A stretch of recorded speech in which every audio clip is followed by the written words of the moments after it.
دوسرے صحابہ کرام تھے جنہوں نے اس آیت کو سنا، اگر تم اللہ کے دین کی مدد کرو گے اللہ تمہاری امداد فرمائے گا۔ انہوں نے کہا آمنا صدقنا، ہم اس پر ایمان لائے، ہم اس کی تصدیق کرنے والے ہیں۔ مکہ المکرمہ میں صدیق اکبر ایمان لے کر آئے، میں کروں گا دین کی مدد۔ لوگوں نے مارا پیٹا، ایک دفعہ تو اتنا مارا کہ سمجھے کہ مر چکے ہیں۔ بی بی خدیجہ الکبریٰ رضی اللہ تعالی عنہ عورتوں میں ایمان لے کر آئیں۔ میں اسی لیے کہتا ہوں اے مردو، شرم سے ڈوب مرو، ہم اپنے دین کی مدد نہیں کرتے۔ اس ایک عورت نے، ہماری ماں نے نبی کریم کا ساتھ دیا اور قیامت تک کے لیے سمجھا دیا، اگر عورت ہو لیکن اس کے اندر غیرت موجود ہو، کائنات پر غالب آ جاتی ہے۔ سرکار پہ ایمان لے کر آئیں بلا خوف و خطر۔ یقینی سی بات ہے کہ لوگوں نے سوشل بیک آؤٹ کر دیا۔ پہلے عورتیں ملنے آتی تھی، ملنا چھوڑ دیا، برادری والے دور ہو گئے، ایک طرح سے قید تنہائی میں ڈال دیا گیا۔ لیکن میری والدہ نے ہمیں درس دیا، اکیلی ہو جاؤں گی بظاہر، لیکن میرے ساتھ میرا اللہ اور میرے رسول ہیں، تو پھر میں اکیلی کہاں۔ عمل کیا، اللہ نے عزت عطا فرمائی۔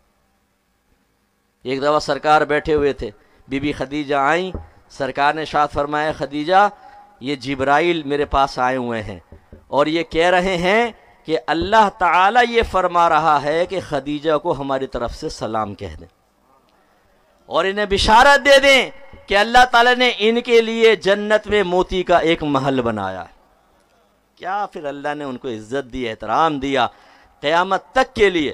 اور میرے آقا نے ان کو کتنا اعزاز عطا فرمایا کہ جب تک بی بی خدیجہ الکبریٰ رضی اللہ تعالی عنہا سرکار کے عقد میں رہیں، سرکار نے دوسری شادی نہیں فرمائی، بس ایک ہی رہیں۔ جب آپ کا انتقال ہوا پھر اور شادیاں آپ نے فرمائی۔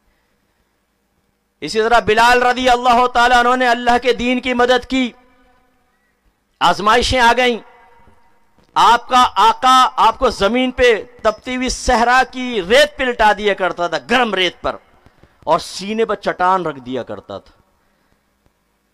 ایک دفعہ جب آپ نے ہجرت فرمائی، صحابہ کے درمیان بیٹھے تو انہوں نے کہا اے بلال آپ کو کتنی مشقتیں ہوئیں، آپ نے اپنی قمیض اوپر کر دی، دیکھا کہ گوشت کھال سڑ چکی تھی، مسخ ہو چکی تھی، اب تو صحیح ہو گئی تھی مطلب وہ، لیکن جتنا بگڑنا تھا بگڑ گیا۔ پھر آپ نے بتایا کہ میرے آقا مجھے زمین پہ لٹا کر پیٹھ کے بل میرے سینے پہ پتھر رکھ دیا کرتا تھا، اور بعض اوقات انگاروں پر مجھے لٹا دیا جاتا تھا، میری کھال پھٹتی، چربی نکلتی، اس سے انگارے ٹھنڈے ہو جاتے تھے، لیکن وہ مجھے وہاں سے اٹھاتا نہیں تھا۔ لیکن آپ نے استقامت کی تو اللہ نے آپ کو ایسی عزت سے نوازا، اتنی آپ کی مدد کی کہ جب سرکار فاتح مکہ کی حیثیت سے داخل ہوئے تو یہی بلال رضی اللہ تعالی عنہ اونٹ کی لگام تھام کر آپ کی آگے آگے چل رہے تھے۔ تو بعض سرداروں نے حقارت سے دیکھا کہ یہ کل کا غلام آج یہ اتنی عزت پا رہا ہے کہ نبی کے اونٹ کی لگام پکڑ کر آگے آگے چل رہا ہے۔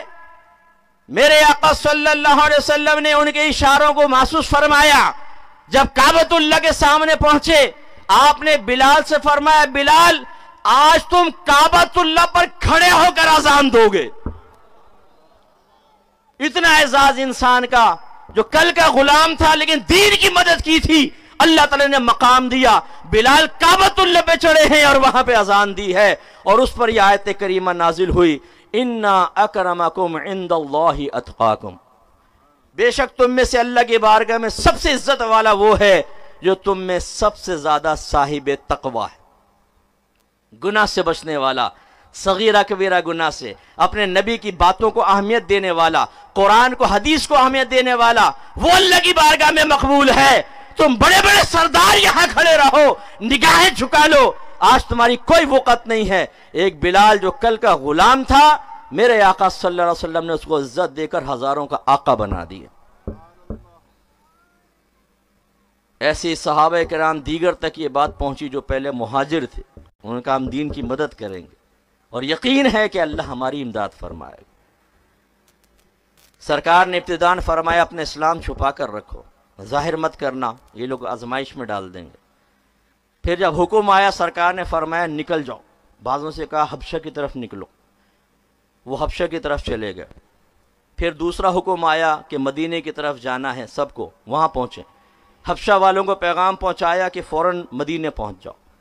یہ ذو ہجرتین کہلاتے ہیں، 2 ہجرت والے، اور بعض کو ڈائریکٹ فرمایا کہ آپ سیدھے مدینہ پہنچے۔ سب سے آخر میں میرے آقا نکلے، سب سے آخر میں میرے آقا۔ جو قوم کا خادم ہوتا ہے حالات کا مقابلہ کرنے کے لیے وہ سب سے آگے آگے رہتا ہے۔